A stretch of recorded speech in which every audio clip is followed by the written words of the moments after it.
اللہ الرحمن الرحیم۔ آج کے درس مسائل میں ہم تیمم کے مکمل احکامات سیکھیں گے۔ تیمم کس کو کہتے ہیں؟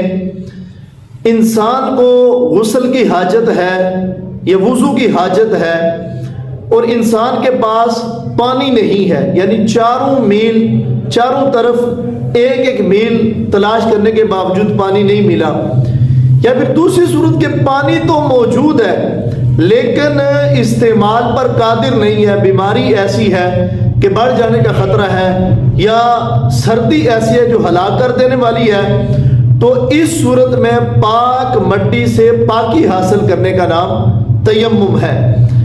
تیمم کا طریقہ کیا ہے؟ تیمم کے بنیادی طور پر دو فرض ہیں۔ نمبر ایک، نیت۔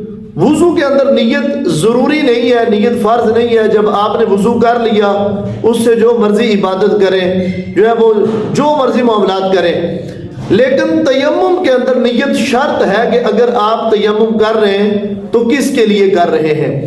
تو پہلا فرض تیمم کا نیت کرنا اور دوسرا دو ضربے لگانا۔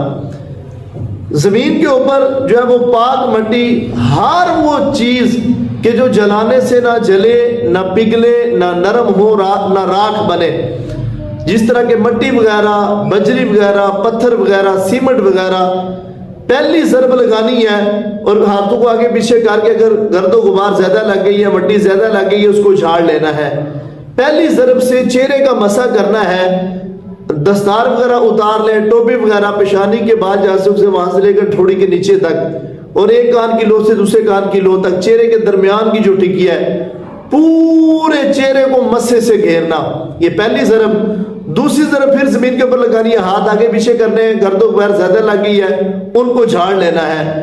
اور وہ دو طریقے بیان فرمائے۔ ایک طریقہ یہ ہے کہ بایاں ہاتھ دائیں بائیں کی پشت کے اوپر رکھا جائے دائیں ہاتھ کی، اور اس انداز سے پورے وہ مسح کیا جائے، اس ہاتھ کو آگے سے بچایا جائے کہ اس سے ہم نے دوسرے ہاتھ کا مسح کرنا ہے۔ اسی طرح پھر یہ دایاں ہاتھ بائیں کے اوپر رکھ کے اس کی پشت پر اور پوری بازو کا اس انداز سے مسح کرنا ہے کہ اقبال کے برابر بھی مسے پہ کوئی جگہ نہ رہے۔ اس انداز سے جب مسح کیا جائے چہرے کا اور وہ ہاتھوں کا، تو اب بندے کو پاکی حاصل ہو گئی۔ غسل فرض ہے پھر بھی یہی طریقہ ہے، وضو کی حاجت ہے پھر بھی یہ طریقہ ہے، اس انداز سے مسح کرنے کا۔ اس کے بعد ہے کہ تیمم کن چیزوں سے ٹوٹ جاتا ہے؟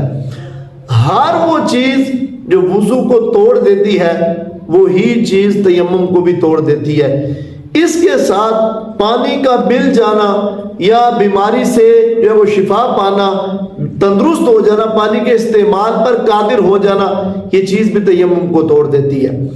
اگر جسم پر چوٹ لگی ہے وضو کرتے ہوئے یا غسل کرتے ہوئے، اب بندہ کس انداز سے اس جگہ کو دھوئے؟ پٹی جسم کے اوپر باندھی ہوئی ہے تو پٹی کو اتار کے پانی بہایا جائے اگر ممکن ہو۔ اگر ممکن نہ ہو کہ پٹی کھولنے سے زخم کے تاخیر سے ٹھیک ہونے کا اندیشہ ہے یا جلد اس کے ٹھیک ہونے کا وہ معاملہ نہیں ہے، تو پھر وہ ہاتھ گیلے کر کے اسی پٹی وغیرہ کے اوپر وہ مسح کر لیا جائے۔ جرابوں کے اوپر مسح کا کیا معاملہ ہے؟ یاد رکھے چمڑے کے جو موزے ہیں ان کے اوپر بندہ مسح کر سکتا ہے۔ مسافر وہ 3 دن اور 3 راتیں اور مقیم 1 دن اور 1 رات۔ لیکن ہمارے ہاں عرف عام میں یہ جو جرابیں وغیرہ ہیں ان کے اوپر مسح نہیں ہوتا، مسح کے لیے چمڑے کا ہونا ضروری ہے۔